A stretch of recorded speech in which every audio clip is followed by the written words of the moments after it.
各位佛師慈悲，各位居士大家阿彌陀佛。阿彌陀佛。就話説咧，你哋今日其實係咪種藥草喻品？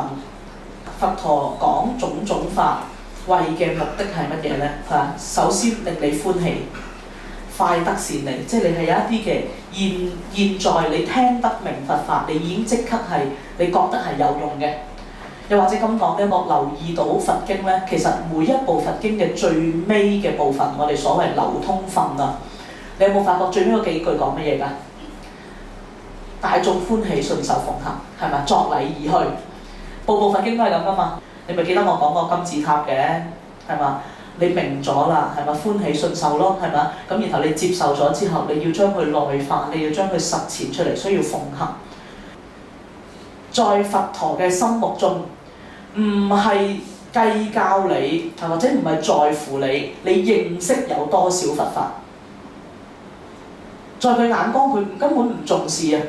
你認識幾多唔係一個問題，響佢嘅嗰個嘅關注點喺邊度？係在乎你能夠用得幾多佛法。好似明，好啦，咁我講個比喻，就話説咧，我從小咧，可能8、9歲開始咧，就有一個嘅任務係受媽媽所託嘅任務嚟嘅。嗰個任務係點咧？就平均一個月大概2次度咧，就陪阿爸去開保險箱。咁我就發覺咧，原來其他人開保險箱嗰啲咧，平均年齡都幾大，即係你見到起碼50、60歲嗰啲咁樣。咁啊，朝朝咧聽佢哋傾偈咧，就係飲完茶就去開保險箱，好似一種嘅節目嚟嘅。咁開保險箱嘅時候咧，見佢哋咧每一樣嘅藏品咧，金銀珠寶，你知啊，真係見到金條啊！你做銀行你就知道咧，擺啲咩落去，即係屋契嗰啲唔好睇嘅，最好睇就攞金條啊，有啲珍珠啊，仲有咧你咪用嗰啲金鋪有啲錦袋嗰啲裝住嘅，有啲金陶瓷啊嗰啲咧，咁唔係佢真係逐粒咧拎出嚟，然後又揾啲手巾仔咁樣捽下佢啊，抹下佢啊，搞輪嘅喎。好啊，捽完抹完咁點樣，逐樣攞出嚟逐樣拎出嚟睇，睇完就逐樣又擺翻入去，好，結果一樣嘢都冇拎走，然後閂翻保險箱走人。你明我嗬？好啦，咁啊代落去，我哋點解要咁講咧？就係、我有個觀察嘅所得，就發覺啊，而家佛弟子咧只計較自己學多少佛法，全部唔意識到自己能夠用多少佛法，同意嗎？佢哋好似咧就係佢學完佛法就係將嘢擺入去保險箱，擺咗入去啦。好，幾時拎出嚟咧？就係、同大家食飯啊，或者法會啊、傾偈啊、潮山啊咁樣咧。好啦，就好似開保險箱咁樣，逐樣拎出嚟。唉，你呢啲咪執着咯？我睇你都係業障重㗎啦。有冇聽過呢啲啊？咁我就最近又寫一篇文章就講大業障同埋小業障嚇。邊啲叫做小業障咧？就好簡單嘅，小業障就係一般嘅，譬如話困難啊、怨親債主啊、怨對啊、仇家啊，仲有乜嘢係唔好運啊？呢啲小業障嚟嘅，係嘛？每逢你見到呢啲小業障嘅時候，你個心會點啊？你就做準備功夫。有啲好叻嘅就係你明知道，要嚟攞晒就還，直情完全唔係會起貪嗔痴嘅嘛，唔起心動念。有啲可能初入門未訓練到。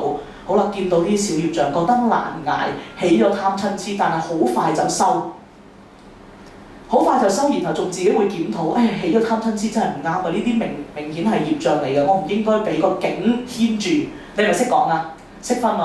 嗬？好，嗱，先比丘經，我哋上次咪講過嘅，嗰個業嘅業力嘅多少重量啊，係你會唔會再去 enforce 佢嘅？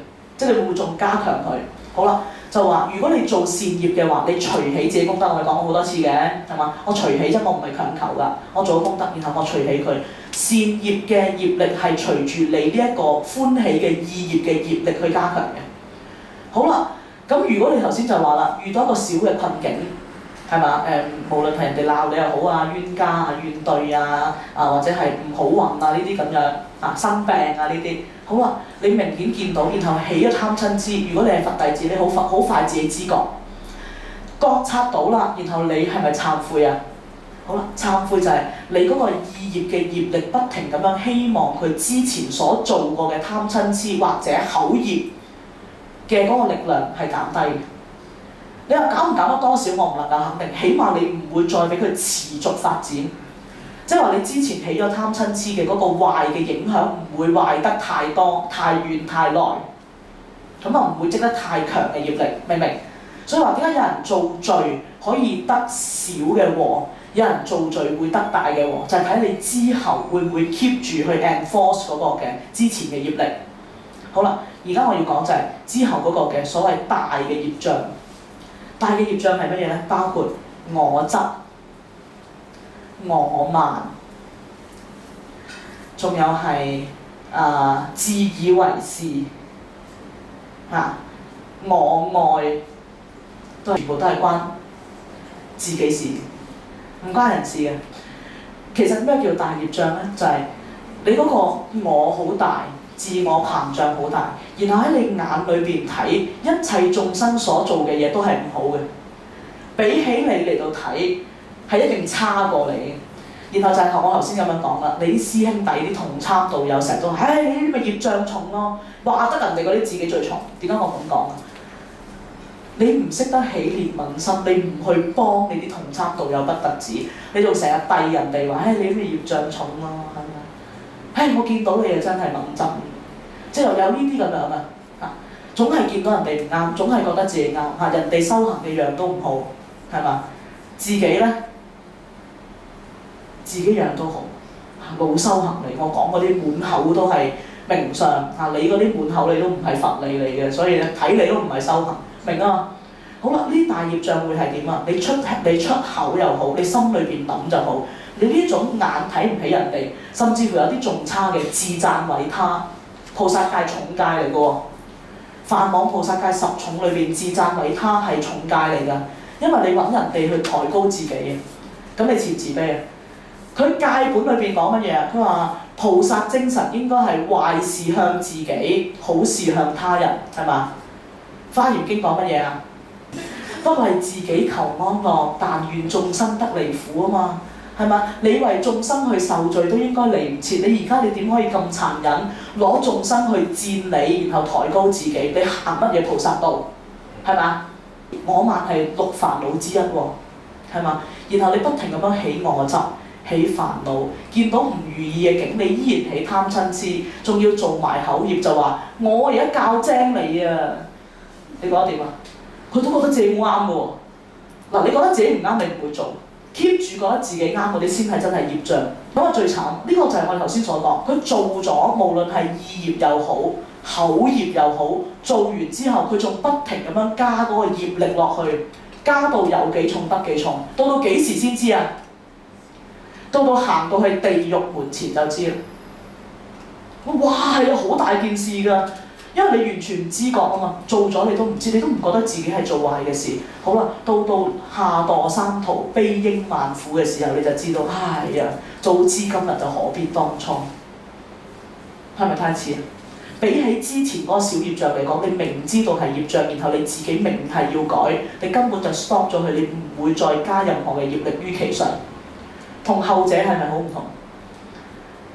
咁所以點解我話佛法唔係講你識幾多嘅，唔係話你個嘴裏邊講得出嚟，你知多少你就係一定係修行人嚟。修行係真係要講實修嘅，係嘛？響眾生皆令歡喜嘅時候，佢得善利啦，信受奉行呢啲佛法先係對到眾生有用。